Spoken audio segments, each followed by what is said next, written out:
Hello and good morning. Welcome and thank you for tuning in to Health Talk. I'm Dr. Victor Politi, the President and CEO of New Health, Nassau University Medical Center. So healthcare in America is changing, and New Health is part of that change. This program today will provide you with essential information about our services and facilities that provide a top quality healthcare that fits into your lifestyle. New Health's roots go deep into Long Island's history. What began in 1935 as a 200-bed general hospital has now become part of a unique health organization with multiple centers of care and a commitment to deliver excellent, essential care to everyone at every stage of life. We're absolutely dedicated to being a healthcare institution that makes the full spectrum of world-class services available to all of Nassau County residents. Our improvements are making us a leading provider of primary and tertiary care services that rival the best in the country. So good morning and welcome. And today we have as our special guest, Senator Kemp Hannon. I met Senator Kemp Hannon last week at an event at the Nassau University Medical Center for breast cancer awareness. And I learned at the time how involved Senator Kemp Hannon is in the healthcare in Long Island, and particularly with Nassau University Medical Center and the other hospitals in Long Island. As a matter of fact, the van that we have, the mobile mammography van, which is a state-of-the-art mammography screening device that contains a 3D tomosynthesis machine, which is really a machine to do mammography that could pick up even the smallest of lesions before they become a major problem. And Senator Kemp Hannon was instrumental in providing the funding and us getting that van.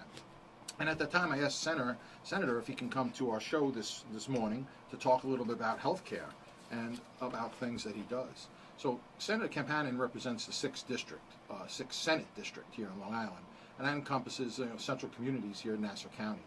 But throughout his career, he's fought to do many things, to lower our taxes, to raise allocations for education funding, and to improve the delivery of health care for all residents in New York, not just in Long Island. He's known for his intellect, his ability to grapple with complex issues. Mr. Hannon, Senator Hannon, has complemented his ardent constituent advocacy with a pivotal state legislature, particularly in the areas of good government, business, and healthcare. But most importantly for us in healthcare is he serves as chairman of the prestigious Senate committees on health and housing. And he's regarded as the spearheading force behind both the reauthorization for the Health Care Reform Act and the development of New York's assisted living program. It didn't stop there. He helped the state enact several popular health programs, including Child Health Plus, Healthy New York, Family Health Plus, and the Elderly Pharmaceutical Insurance Program, and early intervention efforts. So you could see Senator Hannon was very, very active in healthcare, and he really goes out of his way for insurance coverage for autism, prostate, and breast cancer screenings. So Senator Hannon, I want to thank you very much for spending time out of your busy day to come here with us. And why don't you just tell us a little bit about yourself and about some of your efforts? Well, thanks, Dr. Politi. As chair of the Senate Health Committee, I get involved in all of the different health policies that are going on in the state, as well as reviewing on an annual basis the health budget, which is about $54 billion in the state and about a third of the spending. So that you can influence both the general policies and the implementation of those. It's been very difficult coming out of the fiscal crisis, but the current wave of Medicaid redesign has caused a realignment for most of the payment systems and for the delivery systems in the state, whether it be home care, whether it be licensed home care, whether it be the certified home care agencies, whether it be what they call FQHCs, which are the community centers, but it also goes to the fact that hospitals themselves are having to experience a change for two major different reasons. One is where the care is being delivered. It's no longer all inpatient. In the state, and I'm sure at NUMC, it's moving towards a point where almost 50% of the care might be on an outpatient basis or an ambulatory basis. And the second part of the big trend that's going on is the baby boomers. There's a huge pressure on the healthcare system, no matter where it is, primary care or operation room. But the baby boomers, the last ones, just turned 50 this year, they're a bulge in the population. And when you hit 50, you use the healthcare system more than ever before. And when you hit 65, it's an avalanche. So what you're having to do in delivery of services is more intense right now than ever, and that's even absent a season during the winter where there'll be flu or anything else. So, but I'm excited because you have a particular mission really as a public hospital, and I think you're delivering on that mission in a good way. It was a delight to join with you at the van. I was instrumental in getting that physical van, but you've been instrumental in renovating it, making sure that it's updated, that it just didn't stay there as something that got outmoded. So that's the challenging part of doing healthcare. Yes, there's other important things that we do as a Senate, property tax and education and roads and all of that, but it's a challenge when you get a chance to focus on one policy aspect. Yeah, and what you did with the van and in many other things that you do is focus healthcare on preventive medicine. And I think as a physician, it's not so much to treat someone who had a heart attack or a stroke or someone who's had some other catastrophic illness, but if we can get to them early, as we do with that van, and get to them and treat them and diagnose a problem and intervene early, our outcomes are so much better. Even screening for things like blood pressure and diabetes and prostate cancer means so much, because we can find someone with hypertension and treat them and prevent them from having some adverse sequelae from the high blood pressure. And that's what being a physician, I feel, is about, is to get patients, get them involved with a physician, get them involved in the primary care arena so that we can diagnose these health issues and basically try to prevent them from having that heart attack. If they have the heart attack or the stroke, fine, we can deal with that, and we do everything we can to prevent them from having the second event. But if we can get to them primarily before that occurs, that means so much. And I think that's where healthcare is going today. Well, and the interesting part is people focus on the federal, they call it Obamacare, it's also the Affordable Coverage Act, ACA. Most people focus on the insurance exchange. That's really not groundbreaking in terms of healthcare. What is groundbreaking is what they did for insurance coverage itself and what's in the coverage. There are 23 preventive steps and screening measures available to women, 16 to men, and it's those screenings that do exactly what you say. And if you have insurance, then you get it paid for, whether it's a private insurance, a public insurance, whatever. And that should really lead to community health improvement over the long run. And that really helps, as you said, in my particular case at National University Medical Center, where we are a public hospital, where we do welcome patients that have Medicare, Medicaid. We do welcome patients that have no insurance, no insurance at all, patients that are undocumented. And we welcome them and we want to treat them, because eventually, if we could stop them from becoming very ill, we can then keep them healthy and they won't wind up in the hospital. Whether they have insurance or whether they're undocumented, either way, if you can keep them out of your emergency room, then you've saved, because federal law requires you to take a look at everybody in the emergency room. Yes. So if you can keep them out of there, you've saved yourself a lot of operation expenses. Oh, absolutely. And we have a healthier person to that's still out there in the community and is able to carry on daily without being ill. But basically, our hospital, it's a safety net hospital, but we go way beyond that. Lately, over the last couple of years, National University Medical Center has evolved. We are really a state-of-the-art hospital now. Behind that giant 19-story building on Hempstead Turnpike are some of the highest trained, highest skilled physicians working with some of the latest technology. A brand new emergency department, which I know you were involved in us establishing. $38 million for a state-of-the-art level 1 trauma center. We have operating rooms right in the ER. We have helicopters landing in our backyard, bringing us the sickest of all sick patients on Long Island. New operating rooms, brand new ICUs, CCUs. So we have the facilities and the update in the technology to rival the best of hospitals. We have programs in orthopedics and neurosurgery and plastic surgery that provide the patients with just about every type of care they might need. And now we're opening up a new primary care center at National University Medical Center in East Meadow, as well as what you said before, the FQHCs. Now, you have, 5 of those throughout the county? We have 5 federally qualified healthcare centers located in Elmont, in Westbury. We have one in Freeport. We have it in Roosevelt and Hempstead. Hempstead, because it's in the middle of my district. Sure. And that's a whole program that has received recently boosts from the federal government, so that it allows you to extend your reach throughout. And it's been very important, and they've become really the centers of healthcare in all the communities throughout the state. So I was really glad. It's difficult to establish them, though. Yeah. I mean, even the Roosevelt FQHC is a beautiful brand new building. We're expanding the hours into evenings. We're opening on weekends. We're bringing dentistry into the community, which is, if you could if you go to the dentist and you're taking care of your teeth and the rest of you really makes the whole picture of healthcare right there in the community at these FQHCs. And one of the major unaddressed healthcare needs is dental work. Mm-hmm. And if you don't take care of it early, then it really just pyramids into bad health. Yes, it does. I mean, and that's other things that we try to stress, and we talk about healthy living, diets, not eating so much fast food and fried food, and to stop smoking, and simple things like children wearing, children in car seats and us wearing our seatbelts. So all of this whole, arena of preventive medicine really eventually pays off in keeping our population healthy. You've mentioned one of my pet peeves is car seats. We've several times a year we'll get involved with someone from the Nassau County Police Department to come down and help check people's installation of their car seats. First time we had it, 50 cars came down, not one was done appropriately.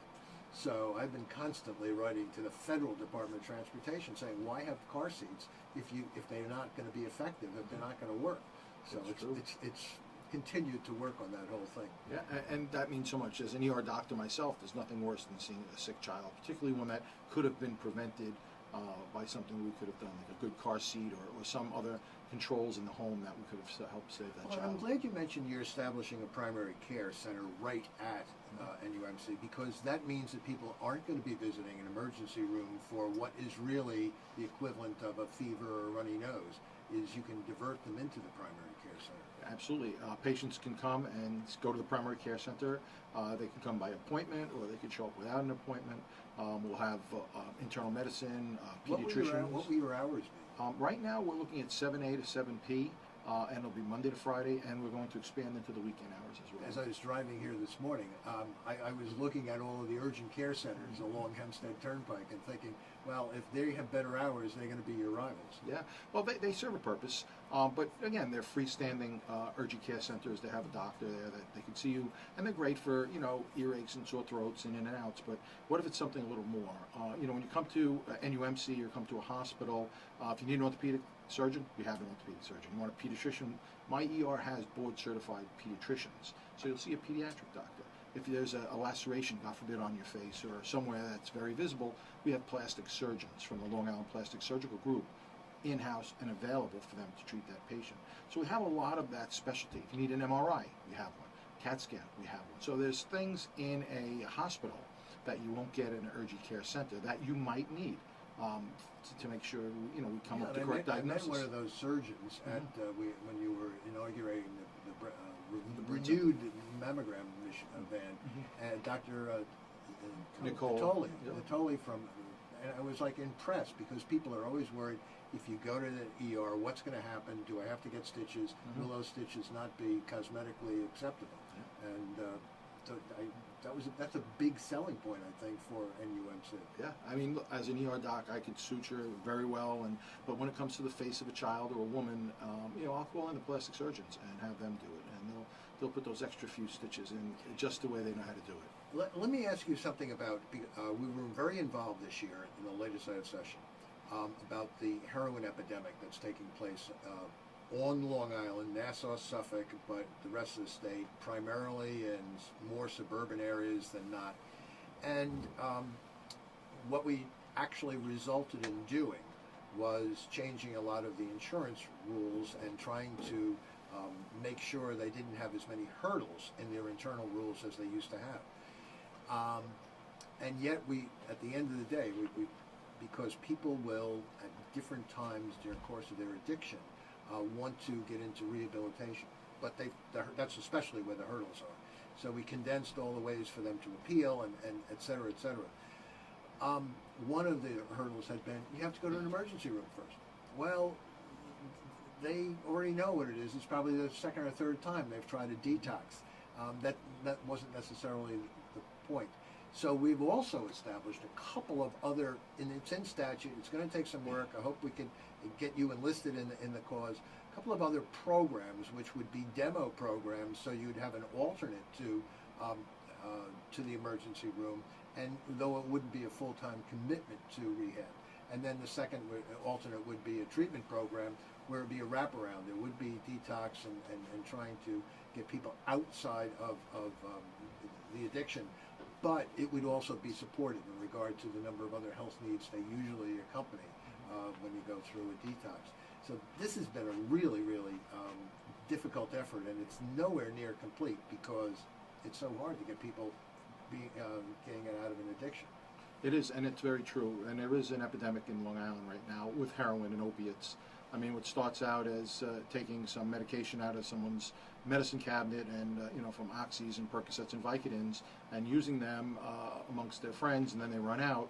And these are very expensive on the street. I mean, an OxyContin, $20 a pill, $30 a pill. These kids, they can't afford it.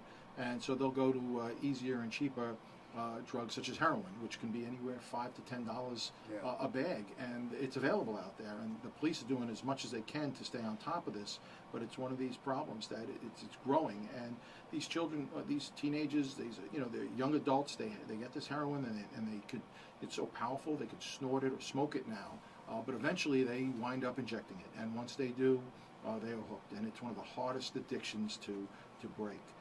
And unfortunately, in our emergency room, we've had about 170 somewhat young men and women overdose and come to my emergency room, and several of them have passed away from overdosing on heroin. And I know that for a fact because 2007 passed a law allowing the police and EMS to have Narcan.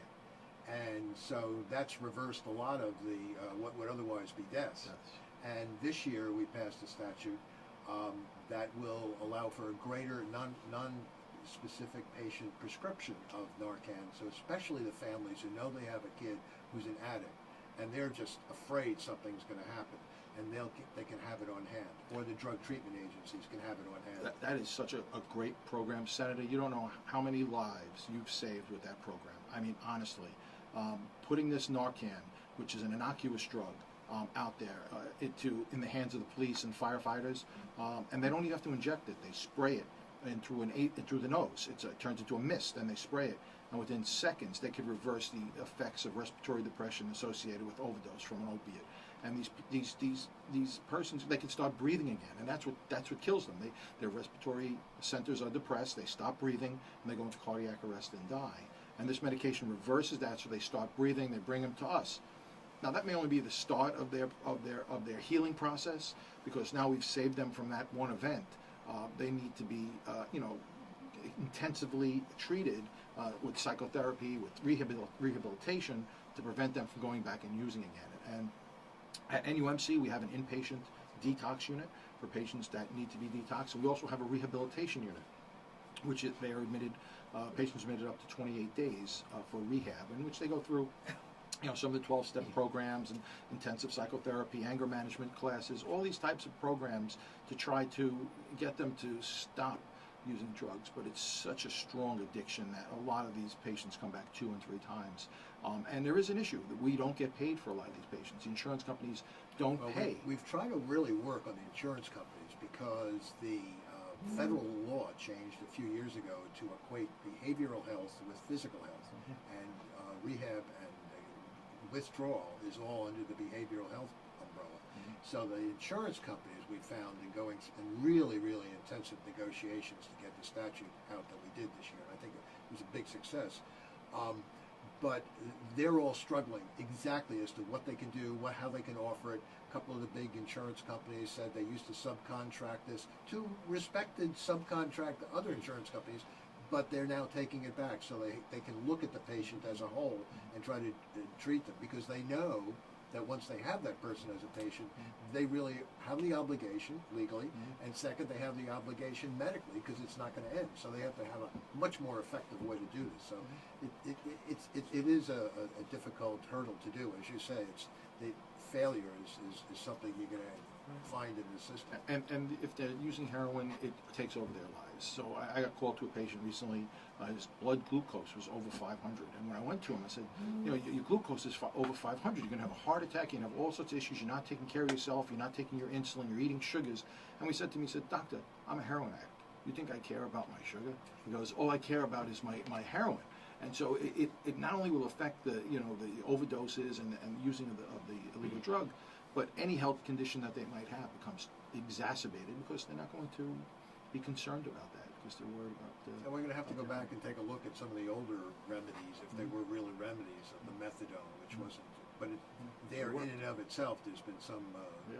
Well, abuse to it. Yeah, it's abuse, but and we've had a lot of patients on methadone that are able to come in the morning, go to the methadone clinic, take their methadone, and then have a normal life. They go to work, and the urges that are associated with the opiate, with the addiction, are being suppressed. Are being taken care of. So the methadone is taking care of some of those, those urges, preventing some of the symptoms of withdrawal. But yet the person isn't high. He's not stoned. He can go about his normal, course of business. They have this new drug. Well, it's not new, but it's been out for a while. Suboxone. Yes. And that's a pill they could take instead of the methadone. It takes a lot of the stigma away from the methadone. Federal law requires that any one doctor only take care of, 25 or 50 patients at a time? Right. For Suboxone, for your Suboxone, medication, yeah. right, Subutex. There is a limit. You have to register each one of those patients. The doctors have to get a special DEA number to prescribe Suboxone. But again, because it's relatively new in the pharmacological armament of the physician, it's still going through some, as you said, some controversy back and forth. But a lot of patients that I know that are on Suboxone are doing very, very well. But again, it's that psychological aspect. You come out of rehab, you go right back with the same crowd, you're doing the same thing, the same stresses exist before. You're going to wind up having a relapse. And so there's lots of issues with drug addiction. Let me just shift a little bit Sure. to another problem we've had in the community, and it all came to light when the state health department, the state mental health department, wanted to close Sagamore, and especially the children's psychiatric beds out of Sagamore. And we said no. We negotiated hard on that, and made sure that they're stayed open, signed an agreement. As part of that, the mental health initiative of the state is supposed to be working with community-based children who have problems, psychiatric problems. But I know you're in the forefront of all this because you do a lot of intake. You're one of, and it's been a question of whether you have enough capacity in past years, well before you're coming to NUMC. I just wondered if you've seen any changes coming about because of the state. They've given us some reports that are promising, which actually is a pretty significant step for bureaucracy to turn around and actually do what they said they're going to do. I don't know if it's effective yet. I don't know if it's working. And you'd be one of the places that they would have to consult in terms of community mental health. We do have a very large behavioral health complex at Nassau University Medical Center. And in fact, we are the receiving emergency department for persons that are having acute psychosis. But we do have a large inpatient population, both in adults and pediatrics, as well as in some violent patients as well. We do have a special ward that takes care of patients that are having severe psychiatric psychosis, and we could treat them there as well. But we do see a lot more patients coming in throughout the spectrum of mental illness and looking for treatment. And so there were issues here in Nassau County with not having enough facilities, and us at NUMC having a very large inpatient behavioral health facility. We're basically at 100% occupancy just about all the time. But we have a lot of adequate staff. We have a lot of really and talk about dedication. The mental health counselors, the psychiatrists and psychologists that we have are some of the most dedicated individuals. They live for those patients. They're really dedicated. We actually have a large child development program. We deal a lot with different types of developmental delays, a lot with autism. So we're trying to do as much as we can across the spectrum of behavioral health as we can, but we're limited. The next thing we're doing is what they call CPAP, and that's going to be an emergency observation bed, so that we do have someone who comes in with an acute event. Instead of admitting them to the psychiatric facility or to the behavioral health wards, we can keep them in our CPAP, which is basically a 24, 48-hour stay where we could evaluate them, treat them very aggressively, and get them back on their feet and out of the hospital, so we don't have to keep them in for a prolonged period of time. Where would they go? Yeah. Has there been any change in where they go? Do they go back to the homes? Yeah. Do they go back to more of a residential center or something like that? That's a big problem. There are dozens of medical homes out there. There are places where we do have referral sites in homes for patients with mental illness. But it is tough. It's tough to find an appropriate home. And that said, we will have people in our hospital for weeks, if not months, until we could find an appropriate place to put them. But we will not send someone out unless we have some referral for them, to a place for them to go. Hopefully, if they have a family and they can go home to that family, that's the best case scenario. But if not, we have to find something for them. And people are always saying, well, those people, and actually it's our people, Yes. because they come to you Yes. from our neighborhoods, and where they're going to go back is our neighborhoods. Yeah, it is from every community in Nassau County, and there's no class, there's no community, there's no ethnic group that is shielded from that. Everyone gets the effects of mental illness, of autism, of all of these across the spectrum issues. You have the problem, I guess, that it is your challenge to do healthcare 24/7, 7 days a week. One of the things the state has been trying to do is draw back a little bit from that and start to say, what is our health improvement plan? And they've established it. And it sounds pie in the sky. Along with that, they have a prevention agenda. And the prevention agenda, for the first time, it has a number of goals. For instance, it would like to cut down the number of children with diabetes, because that becomes a very expensive proposition for care and for the family. If somebody has diabetes from 18 to on up to whatever they pass away. But the prevention agenda, for the first time, hooks the hospitals into the goals, and it says that as part of that community action plan that you used to file every year. Now, I'm told, this would surely predate you, that hospitals would just Xerox the plan and then resubmit it, change the date. But now the plan says you have to identify 2 of the items of the prevention agenda, and then take steps to do that. And I don't know. I haven't looked up NUMC. I looked up St. Francis, because the health department said that was one of the best. But it's actually what you've reflected you're doing. It's involvement in the community. But then there's metrics, and they're on the health department website. And I recommend anybody just Google prevention agenda, and you can start to see the steps that the state is really starting to take to what can we do to break into this cycle we have of non-healthy behaviors. And it's not something that you see 24/7, because someone doesn't come to you and say, uh-oh, I'm having a problem with my insulin. You just get the results if they go into a coma or anything like that. And that's horrible, and we try to prevent that. We actually, in the PCMH, the Patient Care Medical Home model, we've been doing very, very well, and some of those parameters and goals and benchmarks we've been exceeding at what the state and the federal government has required, and we've been receiving some grants and some awards because we've been doing so well. But we are focusing on that. We have care transitions. We have care navigators. We call people up at home. We try to follow up with them when they get discharged from the hospital to make sure they're taking their medication, if there's any issues. And we have visiting nurses that we could send to their house. So we're trying to really stay on top of that. And that is true. We're going away from sick care, going towards well care, away from volume-based care to value-based care. And these are all the catchphrases that everyone's using, and we're looking forward to working together with you and the government and the Department of Health, in the best interest of our patients. Yeah. So, I mean, we have so many things to talk about, Senator, and it was such a great conversation. I could continue this for another hour. I'm learning so much, and I can only say, from Nassau University Medical Center, from the people in Nassau County, that we treat every day. But I want to thank you wholeheartedly for all you do for Nassau County, for the state of New York, as far as healthcare, and you've got my maximum respect, Senator. Thank you. Well, thank you, and I will try for that extra grant. Thank you, sir. All right, everyone. Thank you very, very much for listening today. I really enjoyed this discussion with Senator Kemp Hannon. I hope you guys have a great day today. Stay healthy, do some exercise, and we'll see you next week. Dr. Victor Politi from Nassau University Medical Center, wishing you all the best. Thank you.